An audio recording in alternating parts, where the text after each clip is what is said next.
భారత ప్రజాస్వామిక గణతంత్ర రాజ్యాన్ని వ్యవస్థాపించిన భారత జాతీయవాదం భ్రష్టమైపోలేదు. ఇటీవలి భారత్-పాకిస్తాన్ సైనిక సంఘర్షణలు, తదనంతర పరిణామాలే ఆ పతనానికి నిదర్శనం. మనం అతి జాతీయవాదులుగా రూపొందామని నేను అనడం లేదు. మన జాతీయవాదం అతిగా అనుకరణప్రాయమైపోవడమే అసలు సమస్య. భారత జాతీయవాద సమున్నత వారసత్వాన్ని ఒక కాపీ క్యాట్ జాతీయవాదం స్వాయత్తం చేసుకున్నది. ఒక హిందూ పాకిస్తాన్ను సృష్టించడానికి ప్రయత్నిస్తోంది. ఈ పద భ్రష్టత్వానికి నరేంద్ర మోదీని, బీజేపీని, ఆర్ఎస్ఎస్ను తప్పుపట్టలేం. అలీఖాన్ మహమూదాబాద్ కేసులో సుప్రీంకోర్టు ఆదేశాలు మాత్రమే కాకుండా ఆ కేసు విచారణ జరిగిన తీరుతెన్నులు దిగ్భ్రాంతికరంగా ఉన్నాయని చెప్పక తప్పదు. పౌరుల హక్కుల కంటే జాతీయ ప్రయోజనాలకే ప్రాధాన్యమిస్తున్నట్లు ఆ కేసు విచారణ తేటతెల్లం చేసింది. యుద్ధకాలంలో అయినా ఒక మోస్తరు భిన్నాభిప్రాయాలను, ప్రశ్నను సహించలేకపోవడం భారత జాతీయవాద సంప్రదాయానికి విరుద్ధం. జాతీయవాదం, పౌర స్వేచ్ఛల మధ్య పోటీ పెట్టడం, వాటిలో ఒకదాన్ని ఎంచుకోమనడం భారత జాతీయవాద సంప్రదాయం కానే కాదు. క్విట్ ఇండియా ఉద్యమ నాయకుడు జయప్రకాష్ నారాయణ్ను అడగండి. తన జాతీయవాదం, కశ్మీర్, నాగాలాండ్ వ్యవహారాలపై సత్యం చెప్పడంలో తన విద్యుక్త ధర్మం మధ్య ఘర్షణ ఉన్నదని ఆయన భావించలేదు. 1962 యుద్ధం అనంతరం కూడా ఆయన చైనా ప్రజల పట్ల తన స్నేహభావాన్ని నిర్భయంగా వ్యక్తం చేశారు. పౌరుల స్వేచ్ఛా స్వాతంత్ర్యాలకు వ్యతిరేకంగా జాతీయవాదానికి ప్రాధాన్యమివ్వడమంటే ప్రజాస్వామ్యానికి వ్యతిరేకంగా జాతీయవాదానికి ప్రాముఖ్యం ఇవ్వడమే. ఆపరేషన్ సింధూరును హృదయపూర్వకంగా సమర్థించిన వారు సైతం ప్రజాస్వామిక జవాబుదారీతనాన్ని డిమాండ్ చేస్తే పాలకుల దృష్టిలో జాతి వ్యతిరేకులైపోతున్నారు. కాల్పుల విరమణ విషయమై మన ప్రభుత్వ అధికారిక వైఖరికి భిన్నమైన అభిప్రాయాలను అమెరికా అధ్యక్షుడు డొనాల్డ్ ట్రంప్ పలుమార్లు వ్యక్తం చేశారు. ఇబ్బందికరమైన వాదనలు ఆయన బహిరంగంగా చేశారు. అయితే ఈ విషయమై ప్రభుత్వానికి ప్రశ్నలు సంధించడం లేదు. ప్రభుత్వ మౌనాన్ని నిశితంగా విమర్శించిన వారిపై ప్రశ్నలు గుప్పిస్తున్నారు.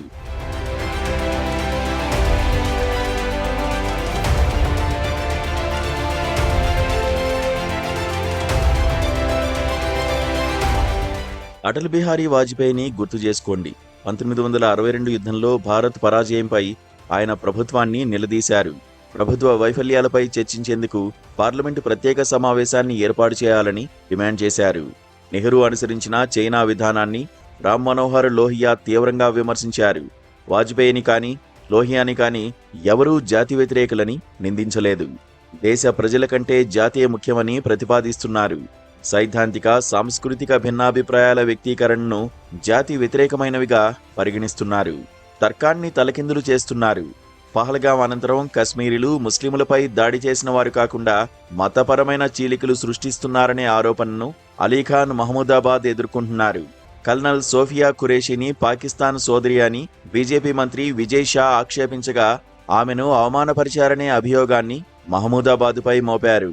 సమైక్యత స్థానంలో ఏకరూపతకు ప్రాధాన్యమిస్తున్నారు. పహల్గాం అమానుష విషాదం సమస్త భారతీయులను ఏకం చేసిన తరుణంలో కూడా ఒక అంతర్గత శత్రువు అవసరమయ్యాడు. ఈ ధోరణి భారత జాతీయవాదానికి పూర్తిగా విరుద్ధం. భిన్న సామాజిక వర్గాల వారిని, భిన్న ప్రాంతాలను సమైక్యపరిచిన సర్దార్ పటేల్ స్ఫూర్తి ఏమైపోయింది? మహోన్నత భారత స్వాతంత్ర్య పోరాటం నుంచి మనకు వారసత్వంగా సంక్రమించిన జాతీయవాదం చాలా భిన్నమైనది. అమెరికన్ న్యాయశాస్త్ర కోవిదుడు జాన్ ఏ పవిల్ ప్రతిపాదించిన ఒక భావన ప్రకారం భారత జాతీయవాదం మౌలిక లక్షణం స్వపర తేడా లేకుండా ఒక విశాల సమ్మిళిత సమూహంలో భాగస్వాములం కావడమే. బాహ్య, అంతర్గత శత్రువులను కల్పించుకోకుండా ఒక ప్రగాఢ జాతీయ అనుబంధ భావనను సృష్టించి పెంపొందించడం ద్వారా జాతిని నిర్మించేందుకు ఆనాటి మన జాతీయవాదం ప్రయత్నించింది. దాని శత్రువు వలసవాదమే కాని ఒక దేశం లేదా ఒక జాతి కానే కాదు. భారత జాతీయవాదం మనల్ని ఇరుగు పొరుగు దేశాలకు వ్యతిరేకంగా వ్యవహరించేందుకు పురిగొల్పలేదు. ఆసియా, ఆఫ్రికా, లాటిన్ అమెరికా దేశాల వలస పాలన వ్యతిరేక ఉద్యమాలతోనూ, దక్షిణాఫ్రికాలో వర్ణ వివక్ష వ్యతిరేక పోరాటంతో మమేకం చేసింది.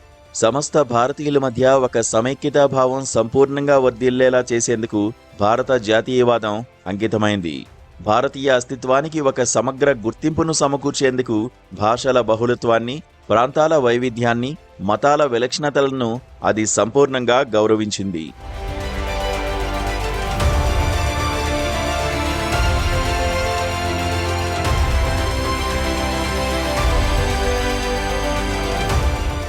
జాతీయ ఐక్యత ఒక స్వతసిద్ధ స్థితిగా ఉందని భావించలేదు.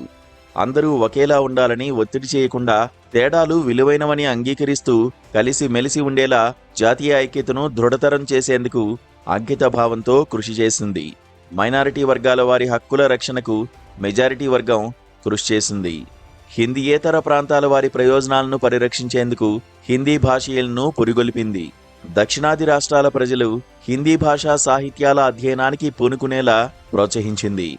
ఏకరూపత ఆధారిత యూరోపియన్ జాతి రాజ్యం నమూనాను అనుసరించడానికి బదులు ప్రజాస్వామ్యాన్ని సకల వ్యత్యాసాలతో సమన్వయీకరించే రాజ్యం జాతి నమూనాను భారత జాతీయవాదం సృష్టించింది. యూరోపియన్ జాతీయవాదం వలె కాకుండా ఒక జాతిగా ఉండడం అంటే ఏమిటి అనే విషయమై చర్చలను ప్రోత్సహించింది. ఈ సమున్నత భారత జాతీయవాదంపై నేడు దాడి జరుగుతోంది. ఆమోదయోగ్యం కాని కొత్త జాతీయవాదం ప్రబలమవుతోంది.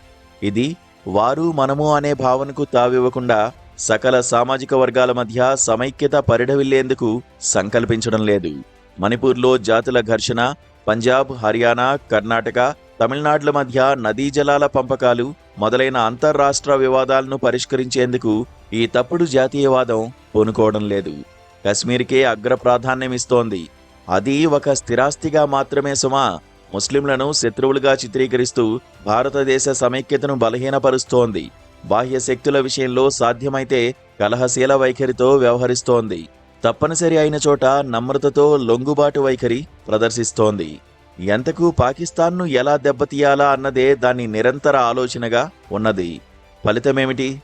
అంతర్జాతీయ వేదికలపై ఇప్పుడు అందరూ భారత్ను పాకిస్తాన్తో కలిపి ప్రస్తావిస్తున్నారు. ఇరుగు పొరుగు దేశాలపై పెత్తనం వహించేందుకు ప్రయత్నించడం వల్లే ఇప్పుడు మన దేశం అన్ని వైపులా శత్రుపూరిత ప్రభుత్వాలతో పరివేష్టితమై ఉన్నది. నిక్కచ్చిగా చెప్పాలంటే ఇదొక మిథ్యా జాతీయవాదం. చైనా విస్తరణవాదాన్ని సమర్థంగా ప్రతిఘటించగలుగుతుందా? లేదు.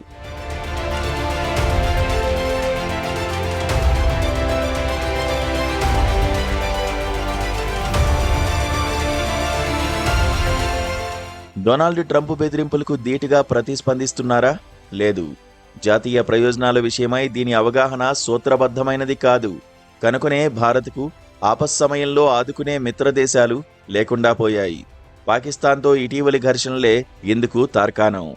వివిధ భారతీ జాతీయవాదం నుంచి హిందీ, హిందూ, హిందుస్థాన్ జాతీయవాదంగా భారత జాతీయవాదం భ్రష్టమవడం మన కాలం చవిచూస్తున్న ఒక మహా విషాదం. ఇందుకు బాధ్యులు ఎవరు? ప్రస్తుత పాలనా వ్యవస్థ, దాని సైద్ధాంతిక సమర్థకులే పూర్తి బాధ్యులుగా భావించడం ఒక శుద్ధ పొరపాటు. అలా ఆలోచించడం మేధో సోమరితనమే. ప్రస్తుత శోచనీయ పరిస్థితులకు ఉదారవాద, లౌకిక, ప్రగతిశీల మేధోశ్రేణులు తమ వంతు బాధ్యతను అంగీకరించి తీరాలి. భారతదేశ సమగ్ర అభ్యుదయాత్మకమైన జాతీయవాదంపై సంకుచిత యుద్ధోన్మాద ధోరణులు, మత మౌఢ్యవాదాలు ఆధిక్యత ఎలా సాధించాయి? స్వాతంత్ర్యానంతర పాలకుల భావజాలమే అందుకు ప్రధాన కారణమని చెప్పక తప్పదు. భావోద్విగ్నత, సాంస్కృతిక, ఆధ్యాత్మిక సారం లేని ఆ భావజాలం సమస్త భారతీయులతో మన జాతీయోద్యమానికి ఉన్న ఆత్మీయ అనుబంధాన్ని నిలుపుకోవడంలో పూర్తిగా విఫలమైంది. యూరోపియన్ జాతీయవాద దుష్కృత్యాల వల్ల కలిగిన అపరాధ భావనతో భారతీయ మేధావులు జాతీయవాద భావనకు నిబద్ధతను పూర్తిగా ఉపసంహరించుకున్నారు. మరి భారతదేశ స్వాతంత్ర్య పోరాటానికి ఏమాత్రం దోహదం చేయని శక్తులు జాతీయవాదాన్ని స్వాయత్తం చేసుకోవడంలో ఆశ్చర్యమేముంది? ప్రగతిశీల భారతీయులు ఇప్పటికైనా మహోన్నత భారత జాతీయవాదం ఇలా భ్రష్టమైపోవడంలో తమ పాత్రను అంగీకరించి దాని వారసత్వాన్ని రక్షించుకోవడానికి పూనుకుంటారా? ఇది చాలా అత్యవసరంగా నిర్వర్తించాల్సిన రాజకీయ మేధో కర్తవ్యం అనడంలో సందేహం లేదు.